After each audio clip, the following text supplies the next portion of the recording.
Magandang hapon sa ating lahat. Ako si IR Sobal, ang inyong tagapagdaloy para sa araw na ito. Tayo po'y narito upang saksihan ang talakayan sa pagitan ng dalawang pangkat. Ang pangkat ng sang-ayon at pangkat ng hindi sang-ayon. Hinggil sa uri ng edukasyon sa panahon ng mga Kastila. Na may punang, sina Rizal ay produkto ng sinasabing mahinang klase ng edukasyon noong panahon ng Kastila. Bago tayo magsimula, ipinapakilala ko ang ating mga kalahok mula sa grupo ng sang-ayon na sina Ginoong Cordero, Ginoong Ermino, Ginoong Lintaro at Binibining Delica. Mula naman sa grupo ng hindi sang-ayon, Ginoong Tapawan, Binibining Inclino, Ginoong Munar at Ginoong Tayagas. Narito ang mga alintungtunin para sa debating ito. Ang bawat panig ay may 1 minuto at kalahating segundo upang magbigay ng kanilang argumento. Ang bawat rebuttal ay may limitado sa 1 minuto at kalahating segundo. Hindi pinapahintulutan ang personal na atake. Magtugon lamang sa issue.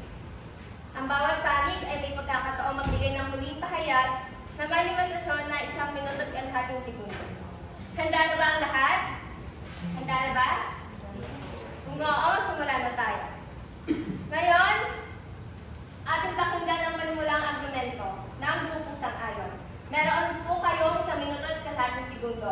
Your time starts now. Hayaan niyo po akong ibahagi sa inyo or ihayag ang pinaka-congested idea ng mga dahilan namin kung bakit kami sang-ayon na sina Rizal ay produkto ng mababang edukasyon sa panahon ng mga Kastila. So, unang-una, mabago yung sistema ng edukasyon sa Pilipinas ng panahon ng Kastila. May maraming salik yun. Umpisa natin sa curriculum. Sa curriculum, ano lang ba yung mga tinuturo ng panahon ng mga Kastila? More on focus sila sa pagturo ng mga lengguwahe. Partikular ang Latin at Espanyol. Imbis na mas nagpo-focus sila sa siyensya at tunay na pag-aaral sa literatura, mas pinag-alaanan nila ng oras yung pag-aaral ng relihiyon. Kung ano ba yun, sa mga aklat, seminaryo, gano'n. Tsaka dati, yung profession na available lang sa mga Pilipino or Indio ay pagpapare. Pangalawa, yung kawalan ng mga institusyon. Kulang yung mga schoolhouses noong panahon ng mga Espanyol.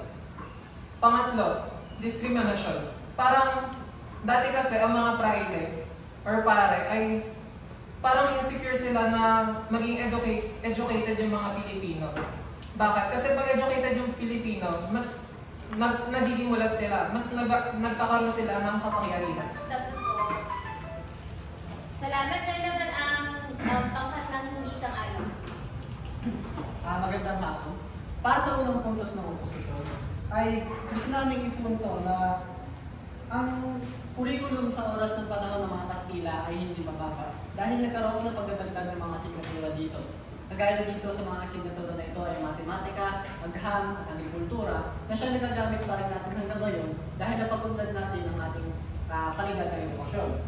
Hindi natin masasabi na maunti ang mga paaralan na ating magagamit at mapapag-aralan noong panahon ng Kastila dahil halos 800 paaralan ang itayo sa oras ng panahon ng Kastila.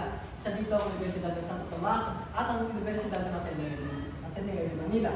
Pangatlong puntos ng oposisyon ay ang pagkakaroon ng mga leader na ilustrado galing sa panahon ng Kastila. Sino ba itong mga ito? Isang magandang example ay ang ating bayani na si Antonio Luna at ang ating naging dating presidente na si Emilio Aguinaldo. Sila ay mga produkto ng curriculum ng panahon ng Kastila at sila ay mga tinatratang ilustrado dahil sa kanilang klasifikasyon na nakapagtapos sila ng kolehiyo. At sa punto ng oposisyon, masasabi natin na hindi mababa ang kalidad ng edukasyon sa Pilipinas noong panahon ng Kastila, lalo na kay Rizal dahil matutuloy na sa mga pinakamatalinong tao sa Pilipinas.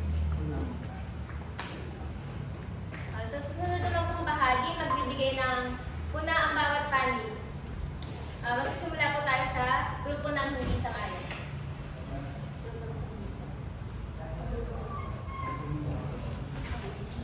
Bilang pagdagdag sa sinabi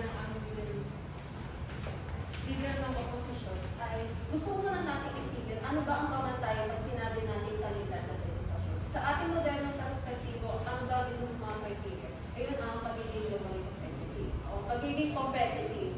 Ngayon, sa sinabi niya na ano, paano yung hindi masasabi na globally competitive?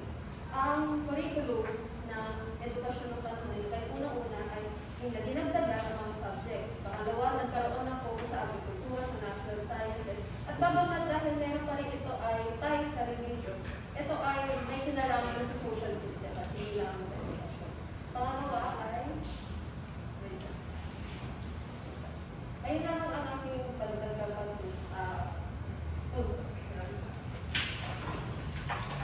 Sa kabilang panig naman po. Gusto ko mapansinin o punahin ang kabilang panig dahil sa sinabi nila nagdagdag daw ng 800 na institusyon ng panahon ng mga Kastila. Hindi naman ibig sabihin na nagdagdag tayo ng mga building or mga institusyon na paaralan ay effective na ang pamamalakad ng edukasyon. Kasi, isipin mo, related yung religion, lagi nila tinuturo is religion-based Kastila at kada institusyon ay nakakaranas din ng diskriminasyon. So bakit nilipat o magiging ibang bansa si Rizal kung nakukuha niya naman yung sapat na kalidad ng edukasyon na natatamasa dito sa Pilipinas? Isa pa, ang effectiveness o dapat maging global competitive ng mga batch nila Rizal. Bakit nga ba kailangan maging globally competitive? Hindi naman dapat talaga yun. Hindi siya malakas na atake bilang hindi sila sangayon. Sangayon kami na mahina yung batch nila Rizal kasi hindi naman ibig sabihin na matalino si Rizal, nire-represent niya na yung buong batch nila. Yun lang. Susunod, magbibigay ulit ng sagot ang grupo ng hindi sangayon. Base po sa argumento ng oposisyon na ang mga tinuturo noon ay mostly religion-based at tungkol sa mga lingwahe, hindi sa siyensya at pagpapare, ang gusto ko lang masabi nito ay hindi lang yun ang tinuturo noon, kundi pati na din ang iba't ibang kurso o pati agham, matematika, pati hindi lang pagpapare, kundi nasa asal na yun. Asal yung tinuturo nila, disiplina, moralidad, pati disiplina at moralidad.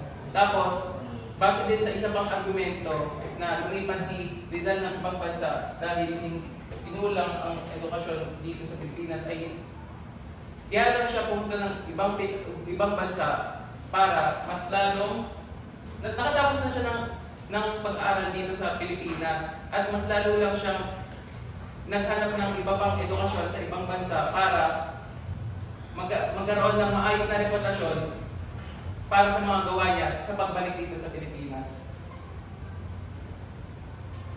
Sa panig naman po ng sangayon. Wala nang pupulahin ang kanilang sinabi tungkol sa sapat mga itinatayong paaralan.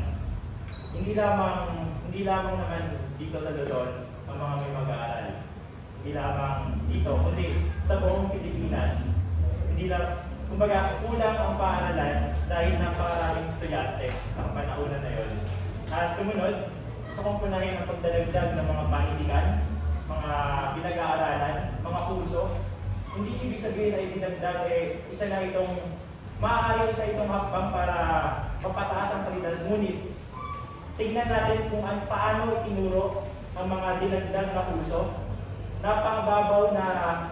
Napakababaw at nililimitahan pa rin nila ang pagtuturo ng ganitong mga kaalaman dahil ayaw nilang mapantayan natin sila. At sumunod ay mas pinapalawig nila ang reliyon.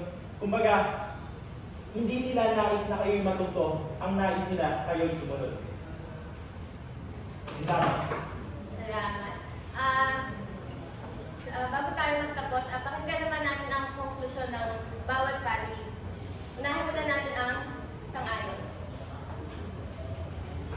So, sa aming naging diskusyon, malinaw na ipahayag namin na si Rizal ay produkto ng edukasyong limitado at kontrolado ng mga Kastila. Pagkaman nakatanggap siya ng formal na edukasyon, ito ay hindi sumapat upang malinawan ang bawat Pilipino sa mga diskriminasyon at na ipinaling ng mga kolonyalista. Ang edukasyon na natamo nila ay hindi para linawin ang ng pag-iisip ng mga Pilipino, kundi parang wala kasing pangkupon ng mga Kastila. Dahil dito, naniniwala kami na si Rizal ay produkto ng isang edukasyong walang layunin at walang sapat na kalayaan para sa pagpapahayag. Sa kabuuan, malinaw na ang aming paninindigan na ay si Rizal ay produkto ng isang hindi masigla at hindi makataong edukasyon na layunin ng isang malayang lipunan. Kaya naman, dahil sa kanyang sariling pagsusumikap na makapagtapos sa ibang bansa o makapag-aral sa ibang bansa, marahil ay hindi niya natamo o hindi niya maipapapano sa atin ng antas ng kabulatan na pinamalan sa atin. Dahil dito, malinaw rin o mahalaga rin na malaman natin si Rizal ay Sa kabilang panig naman po, pakinggan natin ang kanilang conclusion. Magandang hapon po sa inyong lahat. Bakit sa argumento, puntos at paliwanag na ang aming pangkat, kami ay hindi sang-ayon sa puna na si Rizal ay produkto ng hindi malakas na edukasyon sa panahon ng Kastila. Dahil una, sa pagkakaroon ng kurikulum na ito ay makabago. O pagdadagdag ng asignatura katulad ng matematika, fisika, chemical at iba pa. Pangalawa ay kinoconsider o sa alang-alang iba't ibang aspeto katulad ng personal desisyon ng personal, kalidad na kung ano nga pa talaga ang kalidad ng edukasyon o ano pa mga desisyon nila sa buhay. Pangatlo, ang pagkakaroon ng ehemplo o palimbawa ng mga ilustrado katulad nila Emilio Aguinaldo at iba pa. Kaya dahil sa aming mga argumento, kami ay naniniwala na hindi sang-ayon sa puna na si Rizal ay ehemplo o produkto ng mahinang edukasyon noong panahon ng mga Kastila. Yun lamang po at maraming salamat. Thank you. Sa pagtatapos po, magkakaroon tayo ng free debate na sa loob ng isang minuto. Mauna po ang grupo ng sang-ayon.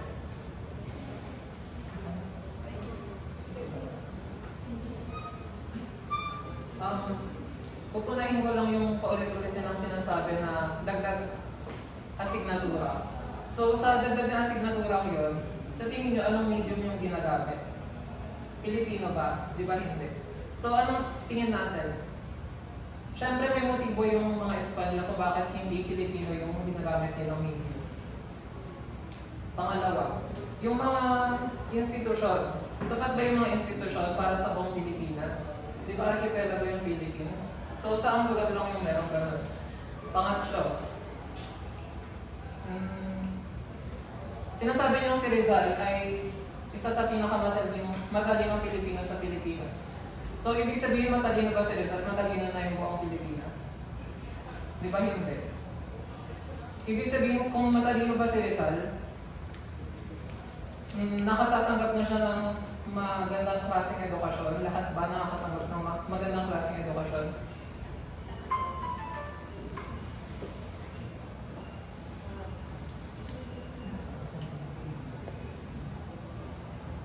Ayun naman po sa kabilang panig, sa grupo na hindi sang-ayon, isang minuto.